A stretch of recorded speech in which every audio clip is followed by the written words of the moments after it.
உங்கள் வீட்டு குழந்தைகளை அனுப்புவீர்களா? திமுக ஆட்சியின் அவலம். அண்ணாமலை வெளியிட்ட பகீர் வீடியோ.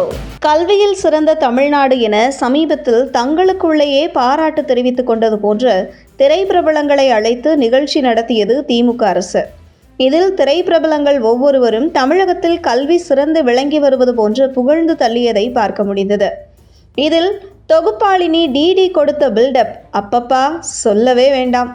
அரசு பள்ளியில் சமைக்கும் சாம்பார் என மேடையில் ருசி பார்த்து, ஐயோ இப்படி ருசியாக இருந்தால் மீண்டும் நான் அரசு பள்ளிக்கே சென்று படிப்பேன் என கொடுத்த பில்டப், டிடி கொடுத்த காசுக்கு மேலே கூவுறியே என மக்களே கேலி செய்யும் அளவுக்கு உள்ளானது. அந்த வகையில் தமிழகத்தில் பல பள்ளிகளில் சுகாதாரமற்ற உணவு வழங்கப்படுவதாக பல செய்திகள் வெளிவந்த வண்ணமாக இருக்கிறது.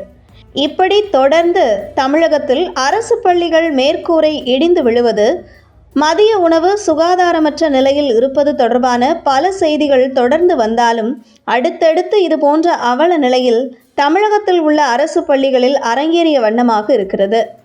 அந்த வகையில் கடந்த 4 ஆண்டு திராவிட மாடல் ஆட்சியின் சாதனை பல்லிழிக்கிறது என்று சொல்லும் வகையில் அமைந்துள்ளது அரசு பள்ளியின் அவல நிலை.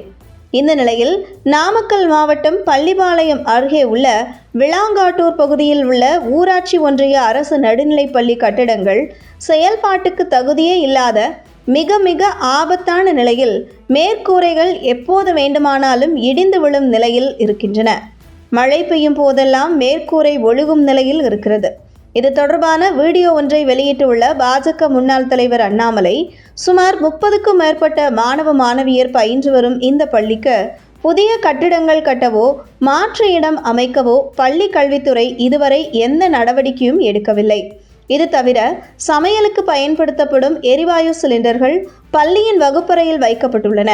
எத்தனை ஆபத்தான நிலையில் இந்த அரசு பள்ளி மாணவ மாணவியரை வைத்திருக்கிறார்கள் என்பதை சுட்டிக்காட்டியுள்ள அண்ணாமலை, மேலும் ஆட்சிக்கு வந்தவுடன் 10,000 அரசு பள்ளிகளுக்கு புதிய கட்டிடங்கள் கட்டித்தருவோம் என்று கூறிய பள்ளி கல்வித்துறை அமைச்சரும் முதலமைச்சர் மு.க.ஸ்டாலின் அவர்களும் இதுவரை எந்தெந்த மாவட்டங்களில் எத்தனை பள்ளிகளுக்கு கட்டிடங்கள் கட்டியிருக்கிறார்கள் என்று பல முறை கேள்வி எழுப்பியும் இதுவரை எந்த பதிலும் அளிக்காமல் இருக்கிறார்கள் என்பதை சுட்டிக்காட்டியுள்ள அண்ணாமலை, மேலும் வாரம் ஒரு அரசு பள்ளியில் மேற்கூரை இடிந்து விழுவதும் சுவர் இடிந்து விழுவதுமாக இருக்கிறது. அரசு பள்ளியில் பயிலும் ஏழை எளிய மாணவ மாணவியர் பாதுகாப்பு என்பது திமுக அரசுக்கு அத்தனை இளக்காரமாகிவிட்டது. பள்ளி கல்வித்துறை அமைச்சருக்கும் முதலமைச்சர் மு.க.ஸ்டாலின் அவர்களுக்கும் ஒரு கேள்வி. உங்கள் வீட்டு குழந்தைகளை இப்படிப்பட்ட கட்டிடத்தில் கல்வி பயில அனுப்புவீர்களா? தெரிந்தே நமது குழந்தைகளை இத்தனை ஆபத்தில் வைத்திருக்க உங்கள் மனசாட்சி உறுத்தவில்லையா?